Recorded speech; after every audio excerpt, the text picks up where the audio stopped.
हमें सबसे पहले एक नई कंपनी क्रिएट करेंगे जिसका हम नाम दे देते हैं पेरोल।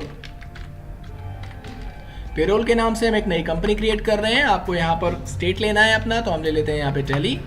दिल्ली लेने के बाद आप बाकी फर्दर डिटेल्स फिल कर सकते हैं इसकी। हम इसे सिंपल कंट्रोल ए करके सेव कर देंगे। सेव करने के बाद आपके सामने एक डायलॉग बॉक्स और ओपन होगा, इसको भी आप कंट्रोल ए करके सेव कर दीजिए। इसके सेव करने के बाद अब हमें क्या करना है, हमें सीधे जाना है अपने वाउचर्स के अंदर और यहाँ पर आने के बाद आपको अपने कीबोर्ड से प्रेस करना है F10। F10 प्रेस करने के बाद आपको जाना होगा यहाँ पर शो इन एक्टिव पे और यहाँ पर आप नीचे देखेंगे आपके सामने ऑप्शन आएगा पेरोल वाउचर्स का। इसके अंदर से जाकर के आपको यहाँ पर पेरोल को क्लिक करना होगा, यानी पेरोल पे एंटर प्रेस करना होगा और आपके सामने एक नोटिफिकेशन आ जाएगी। इसको आपको अनेबल करना होगा, यानी इस पे हम यस प्रेस कर देंगे। इसके बाद आप देखेंगे पेरोल वाउचर आपका एक्टिव हो गया। अब पेरोल वाउचर हमारा एक्टिव हो गया तो अब हम दूसरा काम करते हैं। अब हम स्कैप करके एक बार पीछे चले जाते हैं। स्कैप करके पीछे जाने के बाद अब आपको जाना होगा क्रिएट के अंदर और क्रिएट में आप देखेंगे यहाँ पर आपका पेरोल मास्टर्स आपके सामने ओपन हो जाएगा। अब इसमें आप सबसे पहले एम्प्लॉय ग्रुप्स तैयार करेंगे, तो हम चले जाते हैं एम्प्लॉय ग्रुप्स के अंदर। और एम्प्लॉय ग्रुप में आपको बता दूं क्या होता है। जैसे मान लीजिए आप किसी बड़ी कंपनी में जॉब करते हैं, तो जो बड़े बड़े ग्रुप्स होते हैं जैसे कुछ मार्केट डिपार्टमेंट्स के, कुछ सेल डिपार्टमेंट्स के, और उन मार्केट डिपार्टमेंट में मान लीजिए 10 बंदे काम करते हैं, सेल डिपार्टमेंट्स के अंदर 10 बंदे काम करते हैं, तो उसी को ग्रुप कहा जाता है। तो चलिए हम 2 ग्रुप तैयार कर लेते हैं। सबसे पहले बना लेते हैं एक सेल्स डिपार्टमेंट।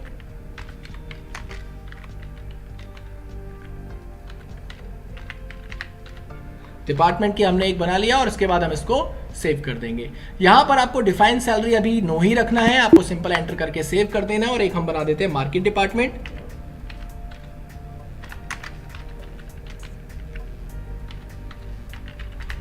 और इसके बाद भी हम इसको एंटर प्रेस करेंगे। यहां पर इसको फिलहाल नो ही रखना है और एंटर करके इसको हम सेव कर देंगे। सेव करने के बाद स्कैप करके आप पीछे आ जाइए। यहां पर आपका जो दूसरा काम होगा वो आपका होगा यूनिट्स यानी वर्क तैयार करना। तो यहां पर आप एंटर प्रेस करिए। एंटर प्रेस करने के बाद यहां पर आपको जो सिंबल है यहां पर आपको बनाना होगा मिनट्स यानी MIN सिंबल देना होगा और यहां पर आपको उसकी फुल फॉर्म लिख देनी है, जैसे मैं लिख देता हूं। और एंटर प्रेस करने के बाद यहां पर आपको नॉट एप्लीकेबल रखना है, यहां पर आपको कुछ भी फिल नहीं करना और सिंपल एंटर करके आप इसे सेव कर दीजिए।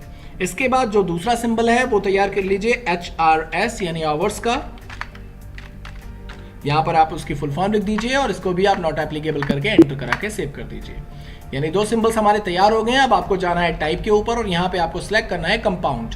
कंपाउंड सेलेक्ट करने के बाद आप यहां पर आवर्स को सिलेक्ट करेंगे और यहां पर आप डाल देंगे 60 यानी कि 1 घंटे में 60 मिनट होते हैं। हम इसको डिफाइन कर देंगे और एंटर करके इसको हम सेव कर देंगे।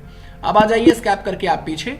इसके बाद अब आपका जो तीसरा काम है वो है अटेंडेंस प्रोडक्शन टाइप का। हम अब अटेंडेंस तैयार करेंगे, तो इसके ऊपर आप चले जाइए और यहां पर आप अटेंडेंस बना लीजिए। जैसे मैं बना लेता हूं एक लीव और लीव को हम प्राइमरी में डालेंगे और यहां पर आपको रखना है लीव विदाउट पे। इसका मतलब ये होगा कि जब भी हम लीव को यूज करेंगे तो लीव की जो सैलरी है वो एम्प्लॉय को नहीं दी जाएगी, तो इसलिए हम यहां पर रखेंगे लीव विदाउट पे और इसको हम डेज के अंदर रख करके एंटर करके सेव कर देंगे।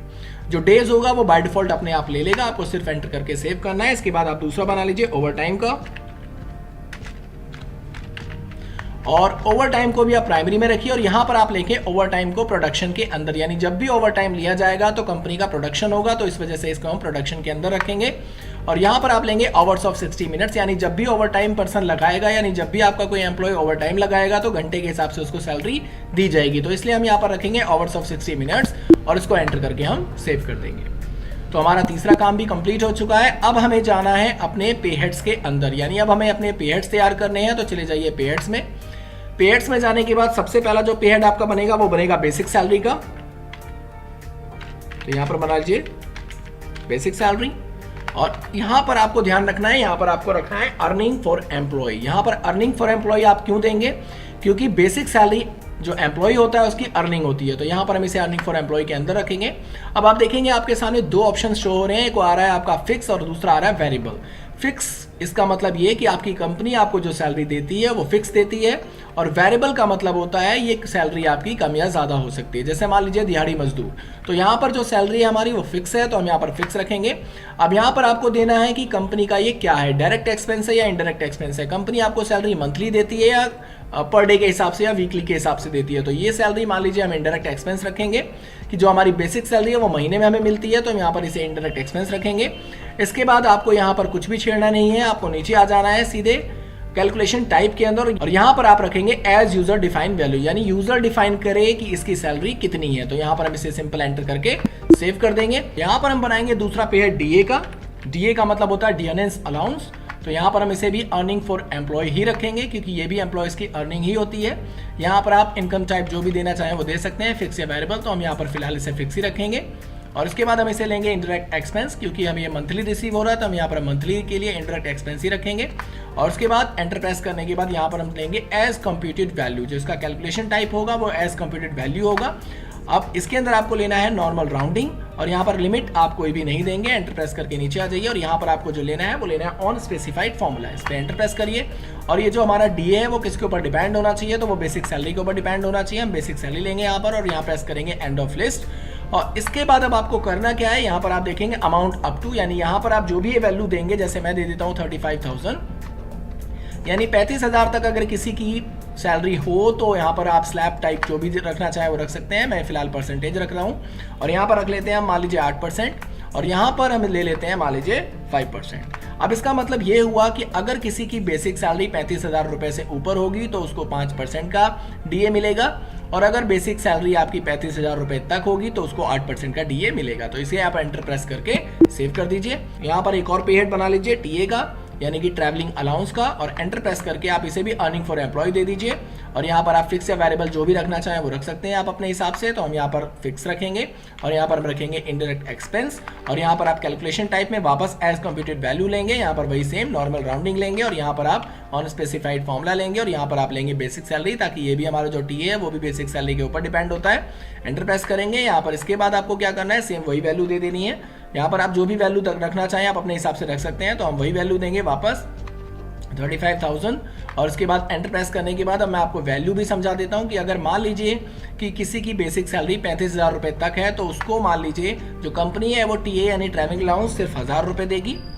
और अगर किसी की बेसिक सैलरी मान लीजिए 35,000 रुपये से ऊपर है तो उसको जो वैल्यू मिलेगी यानी उसको जो पेमेंट मिलेगी वो मान लीजिए 2,000 रुपये मिलेगी। तो इसको हम एंटर प्रेस करके सेव कर देंगे। सेव करने के बाद टीए के बाद आप ले लीजिए HRA यानी हाउस रेंट अलाउंस। सेम इसी तरीके से आप इसको भी अर्निंग फॉर एम्प्लॉय, फिक्स या वेरिएबल जो भी रखना चाहे वो रख सकते हैं। इंडायरेक्ट एक्सपेंस और यहाँ से हम इसे ले लेंगे as computed value, normal rounding और यहाँ पर आप ले लेंगे on specified formula, basic salary, end of list. यहाँ पर अमाउंट दे दीजिए आपको जो भी देना है। तो 35,000 दे दिया मैंने। परसेंटेज में आप जो भी रखना चाहें वो आप अपने हिसाब से रख सकते हैं। इसको भी हम बना करके एंटर करके सेव कर लेते हैं। HRA के बाद अब हम बनाएंगे PF। तो हम यहाँ पर PF लेते हैं। जो PF होता है हमारा वो प्रोविडेंट फंड होता है और ये बेसिकली हमारा डिडक्शंस होता है, यानी ये हमारी सैलरी में से डिडक्ट किया जाता है। तो इसे हम रखेंगे डिडक्शन फ्रॉम एम्प्लॉयज़ के अंदर। और इसके बाद हम इसे दे देंगे करंट लायबिलिटीज़। ये हमारी एक तरीके से लायबिलिटी होगी कंपनी के ऊपर, तो हम इसे करंट लायबिलिटी में रखेंगे। और उसको भी आप एंटर प्रेस करके एज कंप्यूटेड वैल्यू लेंगे, नॉर्मल राउंडिंग लेंगे और वही फॉर्मूला फिर से पुट करेंगे और स्पेसिफाइड फॉर्मूला, बेसिक सैलरी, यानी ये भी हमारा बेसिक सैलरी के ऊपर ही डिपेंड होगा। तो यहाँ पर आप जो भी वैल्यू देना चाहें अपने हिसाब से दे सकते हैं। मैं सेम वही वैल्यू दूंगा और यहाँ पर परसेंटेज जो भी देना चाहें वो आप अपने हिसाब से दे सकते हैं, वैल्यू या परसेंटेज। और इसके बाद बनाएंगे हम लोग ESI हमारा एम्प्लॉय स्टेट इंश्योरेंस होता है। ये भी एक तरह से डिडक्शन ही होता है। हम यहाँ पर इसे डिडक्शन फ्रॉम एम्प्लॉय ही रखेंगे और यहाँ पर रख लेंगे हम इसे करंट लायबिलिटीज। और इसके बाद हम इसे एंटर प्रेस करके यहाँ पर as computed value, normal rounding और उसके बाद यहाँ पर ले लेंगे ऑन स्पेसिफाइड फॉर्मूला, सेम इसी तरीके से बेसिक सैलरी और यहाँ पर अमाउंट डाल दीजिए अप टू। और इसके बाद यहाँ परसेंटेज या वैल्यू जो भी आप रखना चाहें वो अपने हिसाब से आप रख लीजिए और उसके बाद इसे एंटर करके सेव कर दीजिए। यानी ESI भी हमारा तैयार हो गया। इसके बाद हम बनाएंगे रिम्बर्समेंट। तो यहाँ पर हम ले लेते हैं रिम्बर्समेंट। तो इसे अंडर ऑफ रखेंगे हम रिम्बर्समेंट टू एम्प्लॉय के। तो मैं आपको बता दूं ये रिम्बर्समेंट होता क्या है। रिम्बर्समेंट बेसिकली जब भी हम कंपनी के लिए पैसा अपनी जेब से लगाते हैं तो उसे रिम्बर्समेंट कहा जाता है और ये पैसा हमें सैलरी देते समय कंपनी रिटर्न कर देती है। यानी मान लीजिए आप कहीं जा रहे हैं और वहाँ पर आपके पास पेमेंट जो कंपनी ने आपको दिया था वो कम पड़ गई और आपने अपनी जेब से कुछ पैसा खर्च किया है, तो उसके बारे में आप कंपनी को इंडिकेट कर देंगे कि भाई इतना पैसा मेरी जेब से लगा है। तो वो पैसा जब कंपनी आपको सैलरी देती है तो उस समय आपको प्लस करके रिटर्न कर देती है, तो उसी को रिम्बर्समेंट कहा जाता है। तो हम यहाँ पर रिम्बर्समेंट टू एम्प्लॉय रखेंगे इसको और यहाँ पर हम इसे रखेंगे वेरिएबल, क्योंकि रिम्बर्समेंट फिक्स नहीं होता तो ये वेरिएबल होगा। और यहाँ पर हम इसे रखेंगे डायरेक्ट एक्सपेंस, क्योंकि कंपनी का ये डायरेक्ट एक्सपेंस होता है। इसके बाद हम इसे एंटर प्रेस करेंगे। एंटर प्रेस करने के बाद आपको यहाँ पर जो इसका कैलकुलेशन टाइप है वो एज यूजर डिफाइन वैल्यू ही लेना है। तो हम इसे एज यूजर डिफाइन वैल्यू लेंगे, क्योंकि यूजर डिफाइन करेगा कि कितना रिम्बर्समेंट हुआ था। तो इसे एंटर करके हम सिंपल सेव कर देंगे। रिम्बर्समेंट के बाद अब आपको बनाना होगा एक बोनस। बोनस को आप डालेंगे अर्निंग फॉर एम्प्लॉय, यानी बोनस भी जो कंपनी में मिलता है वो भी अर्निंग होती है एम्प्लॉयज़ की, तो इसे हम अर्निंग फॉर एम्प्लॉयज़, ये हमारा वेरिएबल होगा क्योंकि ये हमेशा बोनस नहीं मिलता, साल में एक बार मिलता है और ये कंपनी का डायरेक्ट एक्सपेंस होगा। और इसके बाद हम इसे लेंगे, इसका जो कैलकुलेशन टाइप होगा वो हम रखेंगे फ्लैट रेट। यहाँ पर जो भी अमाउंट कंपनी डिफाइन करेगी वही अमाउंट हम यहाँ पर देंगे, तो यहाँ पर हम इसे फ्लैट रेट रखेंगे और यहाँ से लेंगे हम इसे मंथ, क्योंकि ये हमें मिलता कब है, मंथ में एक बार मिलता है, तो यहाँ पर मंथ ले लेंगे। वैसे तो ये हमें साल में एक बार मिलता है, तो जिस मंथ में हमें ये रिसीव हो रहा है वहाँ पर वही मंथ रखेंगे और इसके बाद हम इसे नॉट एप्लीकेबल करके इसे एंटर करके सेव कर देंगे। तो बोनस के बाद अब हमारा बच गया लीव, तो हम लीव बना लेते हैं। और लीव जो होता है वो भी एक तरह से डिडक्शन फ्रॉम एम्प्लॉय होता है, तो यहाँ पर हम इसे डिडक्शन फ्रॉम एम्प्लॉय ही रखेंगे और उसके बाद इसको हम लेंगे करंट लायबिलिटीज के अंदर और इसके बाद यहाँ से हम इसको एंटर करके नीचे आ जाएंगे और यहाँ से आप इसे रखेंगे ऑन अटेंडेंस, यानी जो भी लीव आपका होगा वो अटेंडेंस के ऊपर डिपेंड करेगा। और यहाँ से हम लीव जो हमने अभी बनाया था हम उसे सिलेक्ट कर लेंगे और यहाँ से हम ले लेंगे डेज, क्योंकि जो लीव होती है वो डेज के हिसाब से है, तो डेज ले लेंगे। अगर बंदा मंथ के लिए गायब है तो यहाँ पर मंथ आप सिलेक्ट कर सकते हैं, आप अपने हिसाब से जो भी रखना चाहें वो रख सकते हैं। तो हम फिलहाल यहाँ पर डेज लेकर के उसे ओके कर देंगे। इसके बाद हम यहाँ पे लेंगे ओवर टाइम। अब ओवर टाइम हमारा क्या होता है, तो ये बेसिकली अर्निंग होती है एम्प्लॉयज़ की, तो ओवर टाइम रखेंगे। अब ये ओवर टाइम हमारा फिक्स नहीं होता, तो इसलिए वजह से हम इसको वेरिएबल रखेंगे और कंपनी का ये डायरेक्ट एक्सपेंस होगा, तो इसलिए हम डायरेक्ट एक्सपेंस में रखेंगे इसको।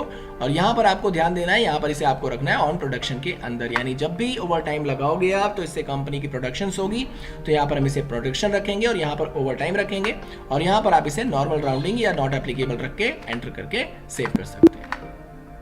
तो ये बन गया हमारे पे हेड्स। अब एक पे हेड हमारा लास्ट बचा है, वो भी हम कंप्लीट कर लेते हैं। तो यहाँ पर जो लास्ट पे हेड है हमारा वो बनाएंगे सैलरी पेबल का। सैलरी पेबल बनाने के बाद इसे आप रखेंगे नॉट एप्लीकेबल, यहाँ से आप ले लेंगे करंट लायबिलिटीज और इसको कर देंगे एंटर करके सेव। तो यानी पे हेड्स हमारे कंप्लीट हो चुके हैं। अब आप स्कैप करके एक बार पीछे आ जाइए। पे हेड्स कंप्लीट होने के बाद अब हमें वाउचर टाइप तैयार करना है, एक नया वाउचर क्रिएट करना है। तो यहाँ से हम वाउचर टाइप क्रिएट करेंगे और यहाँ पर आप वाउचर को जो भी नाम देना चाहें वो दे सकते हैं। तो मान लीजिए मैं यहाँ पर दे देता हूँ वाउचर को सैलरी स्लिप और उसके बाद इसे एंटर प्रेस करेंगे। यहाँ से आप ले लेंगे पेरोल को, ये अंडर ऑफ पेरोल के अंदर जाएगा और यहाँ से आप इसे एंटर करके सेव कर देंगे। यहाँ पर प्रिंट वाउचर आफ्टर सेविंग, इसको आप नो ही रहने देंगे। यहाँ पर आप जो भी लिखना चाहें वो लिख सकते हैं, तो मैं लिख देता हूँ सैलरी स्लिप। और यहाँ पर आपको एंड ऑफ लिस्ट लेकर के जो सैलरी पेबल का हमने पे हेड बनाया था आप इसे यहाँ पे सिलेक्ट कर लेंगे और इसे एंटर करके सेव कर देंगे। तो हमारा ये काम भी कंप्लीट हो गया। स्कैप करके आप पीछे आ जाइए। अब इसके बाद जो हमारा लास्ट पे हेड बचा है वो बचा है हमारा एम्प्लॉयज़ का। तो अब हम एम्प्लॉयज़ तैयार कर लेते हैं, एम्प्लॉयज़ में चले जाते हैं। इसके बाद हम जाएंगे यहाँ पर, सबसे पहले फर्स्ट एम्प्लॉयज़ का नाम लिखेंगे। तो हम लिख देते हैं जैसे अमन कुमार, ये हमारा एम्प्लॉय है। अब ये एम्प्लॉय अंडर ऑफ किसके जाएगा, तो यहाँ पर आप स्पेस दबाइए और यहाँ से आप देख सकते हैं आपके पास दो डिपार्टमेंट्स हैं। तो कौन सा डिपार्टमेंट का बंदा है अमन कुमार, तो हम यहाँ पे ले लेते हैं मान लीजिए जैसे मार्केट डिपार्टमेंट। और यहाँ पर आप डेट ऑफ ज्वाइनिंग जो भी रखना चाहें वो रख सकते हैं। तो हम फिलहाल डेट ऑफ ज्वाइनिंग यही रहने देंगे। यहाँ पर एंटर प्रेस करेंगे।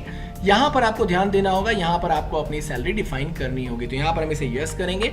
यस कराने के बाद आपको यहाँ पे लेना है बेसिक सैलरी, फिर बोनस लेना है। तो बोनस आपको बताना है कि बोनस कितना आपका लगेगा। तो यहाँ पर हम बोनस दे देते हैं लाइक 1000 रुपये, कि 1000 रुपये हमारा बोनस लगेगा। उसके बाद DA, ESI, HRA, लीव कितना डिडक्ट होगा, तो लीव दे दिया हमने मान लीजिए 500 पर डे के हिसाब से डिडक्ट होगा। ओवर टाइम कितना मिलेगा, तो 100 रुपये पर घंटे के हिसाब से मिलेगा। और उसके बाद PF, रिम्बर्समेंट और TA डाल करके हम इसको एंटर करके सेव कर देंगे। अब आप देखेंगे यहाँ पर आपके सामने पहला ऑप्शन है एम्प्लॉय नंबर्स। तो यहाँ पर आप एम्प्लॉय नंबर डाल सकते हैं, मान लीजिए मैं एम्प्लॉय नंबर डाल देता हूँ। और उसके बाद डेजिग्नेशन, यानी ये बंदा है कौन, तो हम दे देते हैं लाइक मैनेजर। और उसके बाद यहाँ पर फंक्शन, वो काम क्या करता है, तो हम दे देते हैं मैनेजिंग। और इसके बाद यहाँ पर लोकेशन किस जगह पे करता है, तो हम दे देते हैं यहाँ पे संत नगर।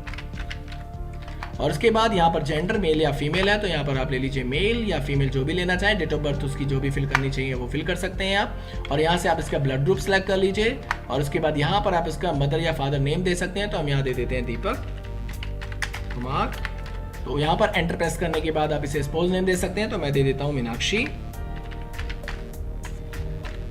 और उसके बाद एंटर प्रेस करने के बाद यहाँ पर मैं दे देता हूँ उसका एड्रेस। तो यहाँ पर एड्रेस दे दीजिए जो भी उसका एड्रेस है। तो मैंने यहाँ एड्रेस फिल कर दिया उसका।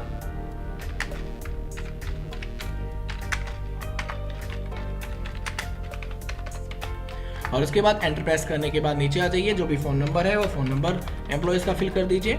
और उसके बाद ईमेल आईडी अगर कोई है तो वो ईमेल आईडी आप फिल कर दीजिए। मैं यहाँ पर ईमेल आईडी डाल देता हूँ कुछ भी। उसके बाद यहाँ पर आपको उसकी बैंक डिटेल्स प्रोवाइड करनी पड़ेगी, तो यहाँ पर इसे आप यस करिए। यस करने के बाद आप देखेंगे यहाँ पर आपका अकाउंट नंबर मांग रहा है, यानी जो भी उस एम्प्लॉय का बैंक अकाउंट नंबर होगा, यानी जो सैलरी है वो उसके बैंक अकाउंट में ट्रांसफर की जाएगी, तो उसके अकाउंट की डिटेल पूरी देनी होगी आपको। तो यहाँ पर हम अकाउंट नंबर डाल देते हैं, जो भी आप देना चाहें वो फिल कर सकते हैं। IFSC कोड दे दीजिए, तो मैं IFSC कोड दे देता हूँ। और इसके बाद नीचे आप बैंक नेम दिखा सकते हैं, बैंक नेम दे सकते हैं, तो यहाँ पर आप इसे बैंक नेम डाल दीजिए। तो मैं दे देता हूँ यहाँ पर SBI बैंक। और उसके बाद एंटर प्रेस करिए। यहाँ पर ब्रांच दे सकते हैं, तो ब्रांच मैंने दे दिया like Sant Nagar. Enter press करिए। अब यहाँ पर आपको क्या करना है, यहाँ पर उसे बताना है कि आपका जो सैलरी है वो किस तरह से आपको मिलनी चाहिए, चेक के थ्रू मिले, ई फंड ट्रांसफर हो या अदर, तो हम इसे दे देखते हैं ई फंड ट्रांसफर। और उसके बाद ये पूरी डिटेल को ऑटोमेटिक यहाँ पर फुलफिल कर लेगा। तो यहाँ पर आपको एंटर प्रेस करना होगा, यहाँ पर ऑल आइटम्स रख लीजिए और यहाँ पर आप बेनिफिशियरी कोड डालना है वो डाल दीजिए। एंटर प्रेस करके मैं इसको सेव कर देता हूँ। यहाँ पर आप अपना पैन नंबर डाल दीजिए और इसके बाद यहाँ पर आधार नंबर डाल दीजिए, जो कि आपका 12 डिजिट का होता है, तो ये फिल कर देता हूं मैं। एंटर प्रेस कर दीजिए। यहाँ पर अपना PF नंबर डाल दीजिए, जो भी आपका PF नंबर आपको कंपनी ने दिया हुआ है, और यहाँ पर अपना PR नंबर डाल दीजिए। और PR नंबर मैं आपको बता दूं होता क्या है। तो PR नंबर एक तरीके से आपका परमानेंट रिटायरमेंट अकाउंट नंबर होता है, जो उन व्यक्तियों की पहचान कराता है जिन्होंने स्वयं को राष्ट्रीय पेंशन योजना यानी कि NPS के अंतर्गत रजिस्टर किया होता है। तो यहाँ पर ये भी आपका जो नंबर होता है वो 12 डिजिट का होता है, तो फिल कर दीजिए। और उसके बाद आप इसे एंटर प्रेस करके सेव कर दीजिए। अब ESI नंबर जो भी है आपका, एम्प्लॉय स्टेट इंश्योरेंस नंबर जो भी है वो आप फिल कर दीजिए, जो कि आपको कंपनी ने दिया होता है, वो भी फिल करके आप इसे एंटर प्रेस करके सेव करा दीजिए। तो हमारा अमन कुमार जो था उसकी पूरी डिटेल फिल हो चुकी है। तो एक एम्प्लॉय और क्रिएट कर लेते हैं हम लोग, जैसे दीपक यादव, और उसको एंटर प्रेस करिए। एंटर प्रेस करने के बाद इसको हम डाल देते हैं सेल्स डिपार्टमेंट के अंदर। यहाँ पर आपको अपनी डेट जो रखनी है वो वही सेम रखनी है, यानी उसकी जो भी ज्वाइनिंग डेट है वो आप यहाँ पे रख सकते हैं। यहाँ पर आप इसे एंटर प्रेस करके सेव करा दीजिए और यहाँ पर आपको डिफाइन सैलरी डिटेल यस कराना होगा और यहाँ पर आपको इसकी भी सैलरी डिफाइन करनी होगी। तो हम यहाँ पर ले लेते हैं बेसिक सैलरी। सेम उसी तरीके से बोनस जो भी अमाउंट आपको देना है वहाँ पे आप चेंज करना चाहें तो चेंज कर सकते हैं आप अपने हिसाब से। और यहाँ पर लीव का भी हम सेम वही रखेंगे अमाउंट। इसके बाद ओवर टाइम में हम वही रखेंगे अमाउंट। आप अगर चेंज करना चाहें तो आप अपने हिसाब से इसको रख सकते हैं अपने एम्प्लॉइज का। और यहाँ पर जो डिटेल है वो बिल्कुल आप उसी तरीके से फिल कर सकते हैं जैसा मैंने आपको बताया। तो मैं फिल कर देता हूँ उसको फटाफट।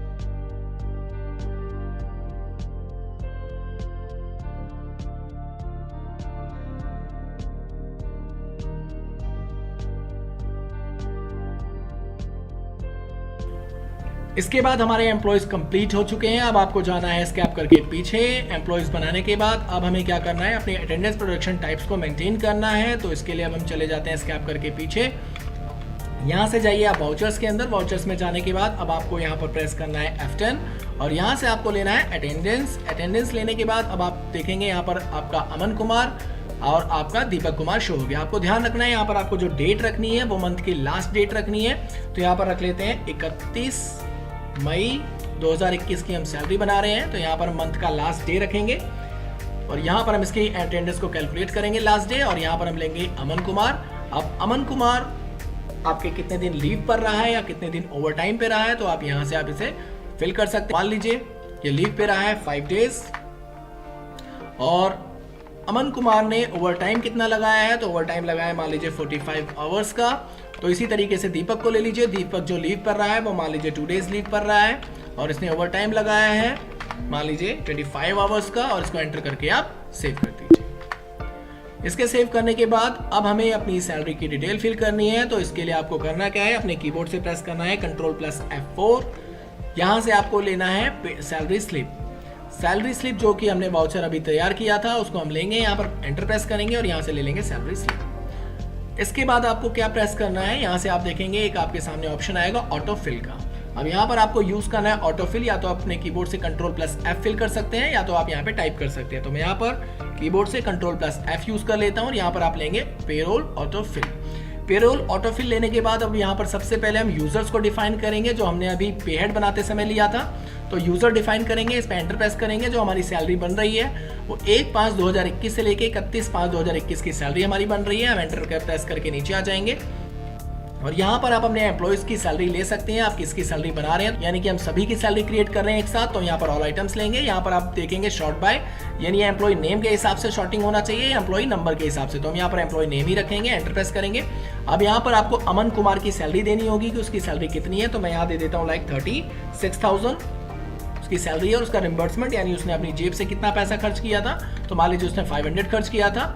यहाँ पर दीपक यादव की जो बेसिक सैलरी है वो मैंने दे दिया 25,000 और उसने जो खर्च किया था वो 250 रुपीज खर्च किया था। और उसके बाद हम इसे एंटर करके सेव कर देंगे। इसके कंप्लीट होने के बाद आपको फिर से ऑटोफिल पे क्लिक करना होगा, या तो आप ऑटोफिल कर दीजिए या कीबोर्ड से प्रेस कर दीजिए Ctrl+F।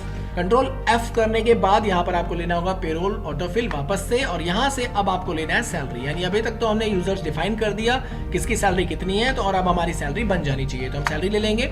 सेम इसी तरीके से हमारी जो सैलरी बन रही है वो इस मंथ की बन रही है। इसको एंटर प्रेस करेंगे, यहाँ पर ऑल आइटम्स लेंगे और एंटर प्रेस करके यहाँ पर भी हम सेव करा देंगे। अब आप देखेंगे यहाँ पर हमारे सभी एम्प्लॉयज की सैलरी बन चुकी है। अब इसे आप एंटर प्रेस करके सेव करा दीजिए। अब मैं आपको बताता हूं कि आप सैलरी स्लिप किस तरह से निकाल सकते हैं। तो स्कैप करके आप एक बार पीछे आ जाइए। यहां से आपको जाना होगा डिस्प्ले मोर रिपोर्ट्स के अंदर, और यहां से आप देखेंगे यहाँ पर एक ऑप्शन आएगा आपका पेरोल रिपोर्ट। यहाँ पर आप जाकर के पे स्लिप यूज करेंगे। पे स्लिप के अंदर जाने के बाद आप किसका पे स्लिप निकालना चाहते हैं, तो मान लीजिए मैं अमन कुमार का पे स्लिप देखना चाहता हूँ। इस पे आप एंटर प्रेस करिए। एंटर प्रेस करने के बाद ये आपका पे स्लिप बनके तैयार हो गया। आप देखेंगे जो हमने एम्प्लॉइज की डिटेल फिल की थी वो आपके सामने यहाँ नजर आ रही है, जिसमें उसका एम्प्लॉय नंबर, उसका फंक्शन, उसका डेजिग्नेशन, लोकेशन, बैंक डिटेल्स वगैरह सब कुछ आपके सामने यहाँ पर शो हो रहा है। इसके बाद नीचे आप देखेंगे अटेंडेंस डिटेल्स के अंदर कि लीव कितने दिन रहा है, तो लीव रहा है 5 डेज। ओवर टाइम कितने दिन लगाया उसने, तो 45 आवर्स का उसने ओवर टाइम यूज किया है। और इसके बाद आप देखेंगे उसकी जो बेसिक सैलरी हमने बताई थी वो 36,000 बताई थी, और इसके हिसाब से जो उसका बोनस कैलकुलेट हुआ है, यानी हमने बोनस 1000 रुपए दिया था, तो देखिए अब 1000 रुपए शो कर रहा है। डीए जो था वो इस मंथली सैलरी के हिसाब से यानी बेसिक सैलरी के हिसाब से कैलकुलेट होकर के परसेंटेज जो हमने दी थी उसके हिसाब से यहाँ पर ऑटोमेटिक आ गई। इसी तरीके से आपका HRA आ गया। और अब आप देखेंगे ओवर टाइम, तो ओवर टाइम जो हमने बताया था 100 रुपए पर घंटे के हिसाब से मिले, तो आप देखेंगे यहाँ 45 घंटे इसने काम किया तो 4500 रुपए इसका ओवर टाइम आ गया। अब आप देखेंगे यहाँ पर रिम्बर्समेंट, तो इसने 500 रुपए अपनी जेब से खर्च किया था, वो भी यहाँ पर देखिए ऐड हो गया। इसके बाद टीए की अगर हम बात करें तो ट्रैवलिंग अलाउंस 2000 रुपए इसका शो हो गया, जो कि हमने वहां पर सैलरी डिफाइन करते समय बताया था आपको। इसके बाद यहाँ पर इसकी जो ग्रॉस सैलरी है वो इन सबका टोटल यहाँ पर आपके सामने शो अप हो गया। अब यहाँ देखेंगे आप डिडक्शन इसका शो हो रहा है, तो डिडक्शन में आप सबसे पहले देखेंगे ESI यानी एम्प्लॉय स्टेट इंश्योरेंस। इतना जो सैलरी था 36,000 रुपए, यानी टोटल कैलकुलेशन होकर के जो आपका यहाँ पर अमाउंट बना है 47,960 रुपीज। अब उसके अंदर से ESI आपका 720 रुपए लेस हो गया। यहाँ से आप देखेंगे लीव, तो लीव आपका जो अमाउंट था वो 2500 रुपए यहाँ पर आपका डिडक्ट हो गया। और उसके बाद अगर आप PF देखेंगे तो PF आपका यहाँ से डिडक्ट हो गया। तो उस हिसाब से डिडक्शन काटने के बाद जो सैलरी यहाँ पर बनी है वो टोटल बनी है 46,160 रुपीज, यानी कि जो टोटल अभी सैलरी बन रही थी वो बन रही थी 47,960 रुपीज। और यहाँ पर अब आप देखेंगे ये जो तीनों चीजें थी वो डिडक्ट होने के बाद आपकी जो सैलरी बची है वो बची है 46,160 रुपीज। और अब आप देखेंगे यहाँ पर जो PF था वो 1800 रुपए यहाँ पर इसका प्लस भी होकर के शो हो रहा है, और PF अगर लेस कर देंगे तो वो अमाउंट यहाँ पर देखिए माइनस हो गया। तो इसके लिए अब हम इसकी स्लिप किस तरीके से निकाल सकते हैं, तो इसके लिए आप प्रेस करेंगे अपने कीबोर्ड से Alt+P। यहाँ पर आप करंट पे क्लिक करेंगे। करंट पे क्लिक करने के बाद यहाँ से आप प्रीव्यू देख सकते हैं, प्रिंट निकाल सकते हैं, और इसे अगर कॉन्फ़िगरेशन करना चाहें तो आप अपने हिसाब से कॉन्फ़िगरेशन भी कर सकते हैं। तो फिलहाल हम प्रीव्यू देखेंगे। प्रीव्यू देखने के बाद आप देखेंगे ये है इसकी सैलरी स्लिप। Alt+Z करिए अपने कीबोर्ड से जूम करने के लिए, तो यहाँ पर आप देखेंगे इसकी सैलरी स्लिप तैयार हो गई है। आप यहाँ पर ऑथराइज सिग्नेचर हो जाएगा, और बाकी टोटल अमाउंट यहाँ पर देखिए वर्ड्स के अंदर लिखा हुआ आ गया, और आपकी हर एक पॉइंट की डिटेल यानी हर एक चीज की डिटेल 1 by 1 यहाँ पर मेंशन, जैसा कि पेरोल में मैंने आपको दिखाया। और यही चीज यही हमारी पे स्लिप होती है। तो ये था हमारा पेरोल। अगर वीडियो आपको पसंद आया हो तो हमारे चैनल को लाइक कीजिए, सब्सक्राइब कीजिए और अपने सभी दोस्तों में शेयर कीजिए। धन्यवाद।